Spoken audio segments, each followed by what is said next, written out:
My kitchen tap when I asked it what it had been up to. Me when someone says something horrible about me in a comment on one of my videos and I answer, thanks for the support. And this is me if there were awards for ignoring signs of personality disorders in the women I'm dating.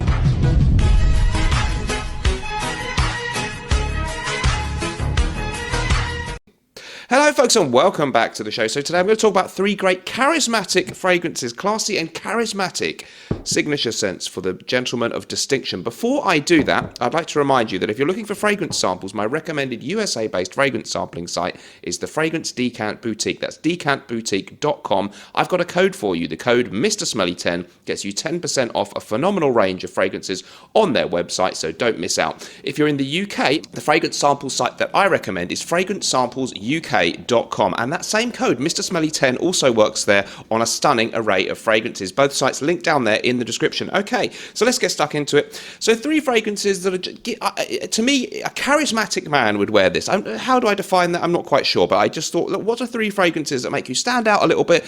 Discerning choices, not the latest Parfums de Marly, not that there's anything wrong with that, not Baccarat Rouge 540 or Aventus or whatever. And number 1, haven't mentioned this on the channel for a while. These are just, all 3 of these, I love them so much. New York Intense from Nikolai. So Nikolai Parfumeur, creator, I'm not sure, I forget the brand's exact name these days, they keep changing it. New York Intense, this one is called, and it was a 2014 re-release, essentially, or reimagining of a 1989 release that was famously the most loved fragrance of the now retired perfume critic Luca Turin. He lamented the fact that the formula seemed to have changed and it wasn't as good. 2014 anyway, somehow they brought out a re-release version or a new version called New York Intense, and it's absolutely stunning. A sort of a fougere fragrance, but maybe an oriental fougere, if we're allowed to say that. Still note listing for this one then. You've got oak moss, bergamot, lavender, citron, black pepper, cloves, petitgrain, civet, castoreum, cinnamon, artemisia, thyme, musk, vanilla, incense, chamomile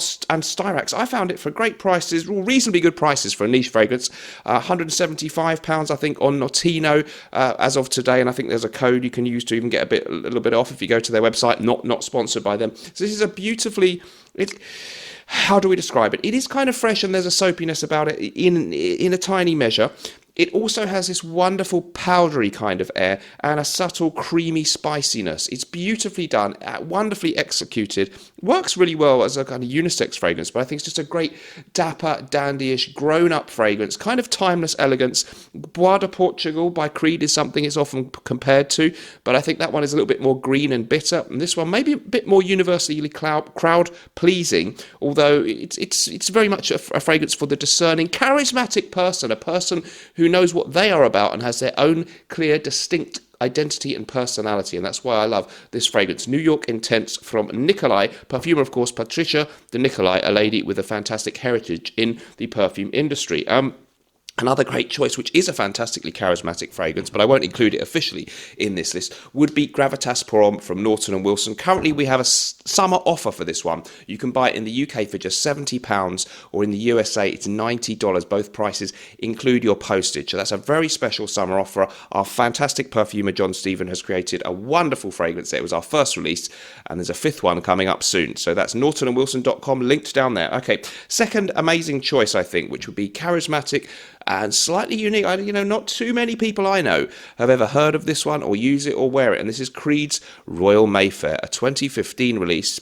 The note listing for this one is pine tree, gin, lime, rose, eucalyptus, cedar and orange. This is a fantastic, really, really classy, grown up and unusual smell, actually. The eucalyptus thing gives it this slight air of the menthol. Some people do find it a tiny bit medicinal or strange to them, but I think once you get to know this one and once it sits on your clothes and on your skin, it really does pervade this really rather refined and distinctive air about the fragrance. So it's somewhat fresh. It has a beautiful blend of rose with a sort of freshness and the gin type accords in there with a crisp cedar wood mixed in with this very subtle, to me it's subtle, eucalyptus, so slightly mentholy kind of smell. Sounds a little bit strange, but you have to experience this one and give it a chance and wear it if you can get a sample or a decant or something. Well worth doing. I really, really like 2015's Creed Royal Mayfair, the under-the-radar, classy gem from the house of Creed. Don't sleep on that one. Much better to sleep on a mattress and much more comfortable. Don't forget, you can now become a member of my channel. Just click join and you get access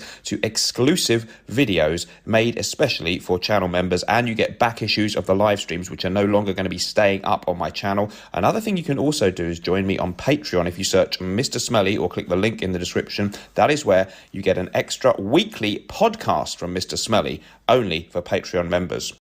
Finally, I decided to go with this one.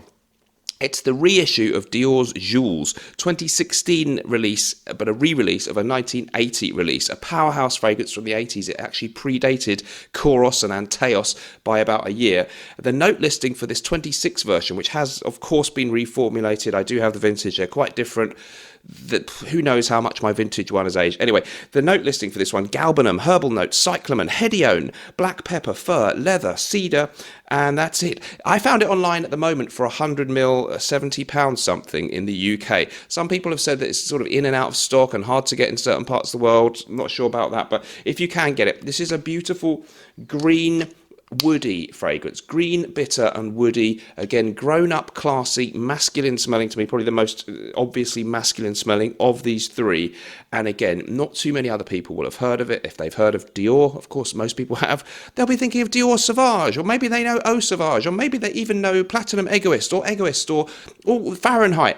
This is the forgotten gem from the Dior house, and it really, really is classy. And to me, a charismatic person or charismatic man would select something like this. A film star. You know, film stars always wear something that's a little bit off the radar, you know. And I think George Clooney wears something, doesn't he, by Carthusia. And I think, what was it, Brad Pitt used to wear Villaraisi Musk. These fragrances are the equivalent of that, the discerning person's unusual choice. We are discerning people. That's why you found the Mr. Smelly channel. Thank you so much for watching. If you've enjoyed the video, or even if not, please subscribe. I'll see you in the next one. Whatever you're doing in life, let's project. And although sometimes life really can stink, at least you and I can always smell good. Bye-bye.